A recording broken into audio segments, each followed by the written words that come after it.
at Bedminster.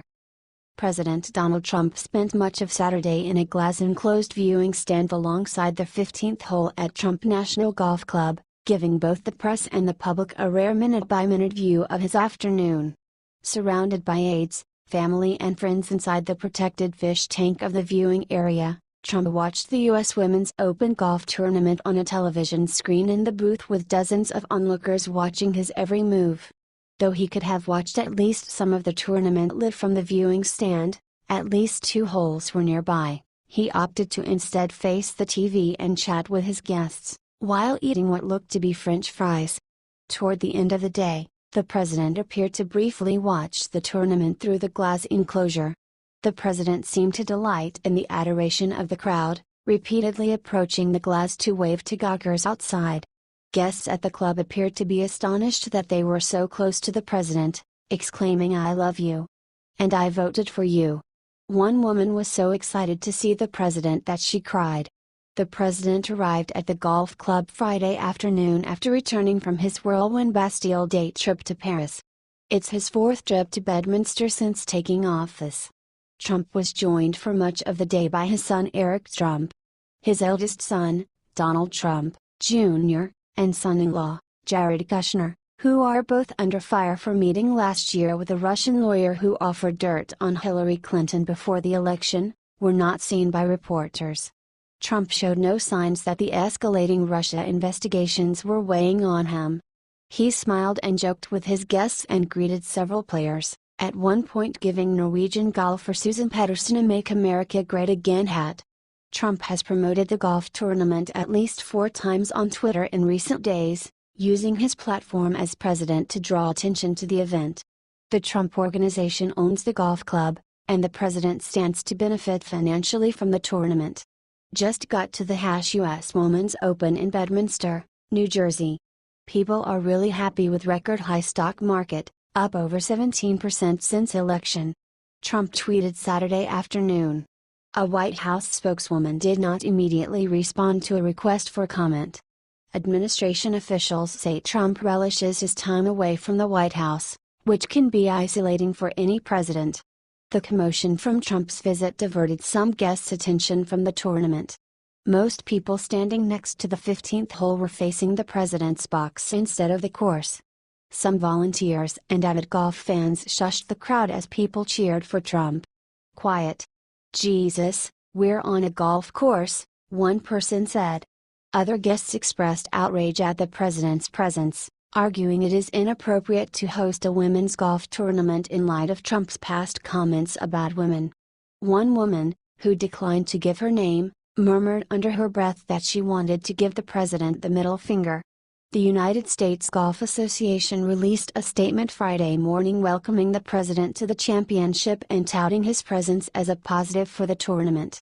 It is the first time a sitting president has attended the U.S. Women's Open and is only the 3rd occurrence in our entire championship history, they said, according to the statement.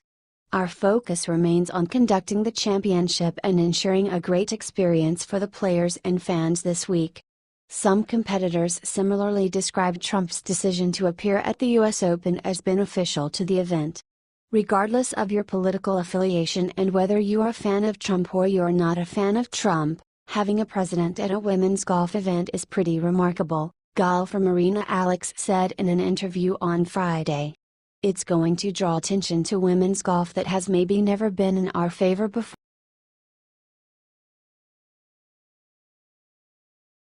Trump campaign and fundraising committees raised $13.9 million in second quarter.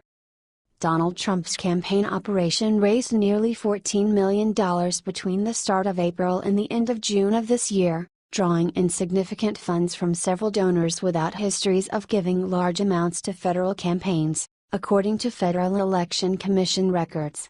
The $13.9 million total was brought in by the Trump campaign and 2 joint fundraising committees set up to help raise money for Trump and the Republican National Committee. Trump's campaign reported spending $4.37 million during the quarter. At least $221,363 was at Trump businesses, including rent paid to Trump Tower and lodging at the Trump International Hotel. About half of the campaign's spending during the 3-month period, $2 million, was on digital services. In addition to Trump's campaign, the two joint fundraising committees, called Trump Victory and the Trump Make America Great Again Committee, collect money that's distributed to Trump's campaign, the RNC, and an array of state Republican parties.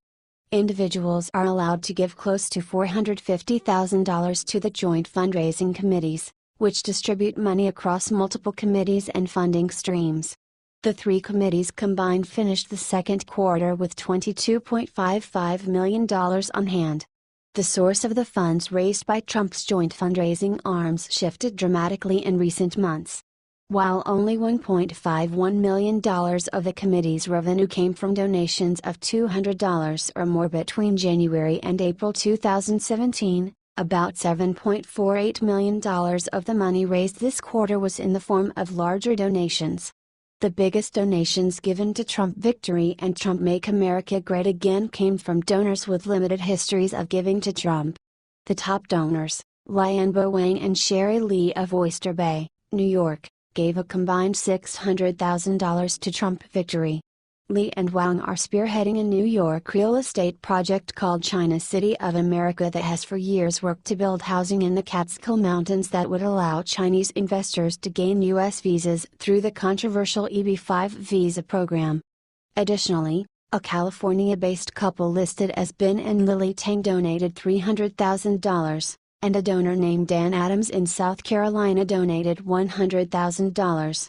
Though Lee and Adams donated to Trump-related causes during the 2016 election, none of these donors had given more than $50,000 to a Trump cause, according to FEC records.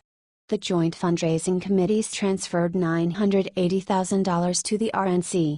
More than a dozen state parties also received transfers from Trump's committees, including the Republican parties of Minnesota, Missouri and West Virginia.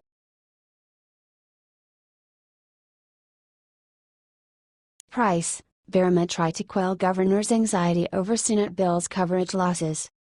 The Trump administration tried to reassure governors Saturday that funding in the Senate's Obamacare repeal bill and administrative flexibility would prevent people from losing coverage if the legislation becomes law. Governors of both parties were briefed on the Senate bill, which would dismantle major parts of Obamacare and cap federal Medicaid payments to states, during a closed-door session with HHS Secretary Tom Price and CMS Administrator Seema Verma. A handful of GOP governors after the roughly 2-hour meeting said they were reassured by the administration's description of flexibility HHS and CMS has at its disposal. But other Republicans and Democrats did not appear to be swayed and were no closer to supporting the Senate legislation. "We as governors are the closest representatives to the people," said Nevada Governor Brian Sandoval, a Republican who has been the target of a full-court press from the White House to support the Senate bill, in hopes that it will bring along uncommitted Republican Senator Dean Heller. "I am struggling to validate the numbers that are being presented to me by the administration versus what I'm hearing from independent experts, what I'll likely hear from the CBO, what I'm hearing from back home," said Sandoval, who chuckled when asked whether any minds had changed, saying likely not. The Senate bill unwinds enhanced federal funding for Obamacare's Medicaid expansion and sets spending caps for overall Medicaid funding and strict limits on their growth, something that has alarmed many GOP and Democratic governors. "From my perspective, I'm no more comfortable about what this next bill is," said Montana Democratic Governor Steve Bullock. "Flexibility without funding is a meaningless thing." Administration officials on Saturday also disputed initial estimates from the nonpartisan Congressional Budget Office that 22 million people would lose coverage under the Senate bill by 2026, including roughly 15 million from Medicaid, according to individuals in the room. CBO early next week is expected to release an updated estimate on the latest version of the Senate bill, which bolstered private insurance subsidies for low-income people and added billions of dollars for opiate addiction treatment, among other changes. Verma discussed how the Senate bill's tax credits for private insurance and billions of dollars in funding to stabilize insurance markets would reduce coverage losses, in addition to a variety of waivers that CMS can grant to states. The State Stability Fund in the bill now has $182 billion. The administration is arguing that everyone will still have coverage, just through the private insurance market, Sandoval said. I think one of the takeaways is that the way this problem is going to get solved is the governors innovating at the state level, said North Dakota Governor Doug Burgum, a Republican.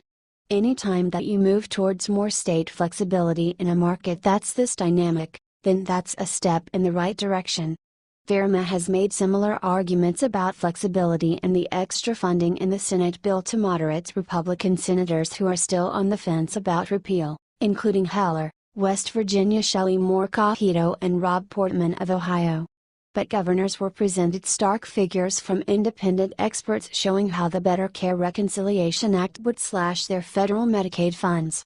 States would see reductions ranging from 27% to 39% by 2036, according to estimates developed by consulting firm Avalier Health and obtained by Politico. In total, the Senate bill would reduce federal Medicaid spending by $772 billion over a decade. I do acknowledge there's additional flexibilities to the states. But at the end of the day it's going to be the flexibility to cut people, said Louisiana Governor John Bel Edwards, a Democrat. You're either going to have fewer people covered, or the coverage you offer will be much less than is currently offered. I'm not interested in that.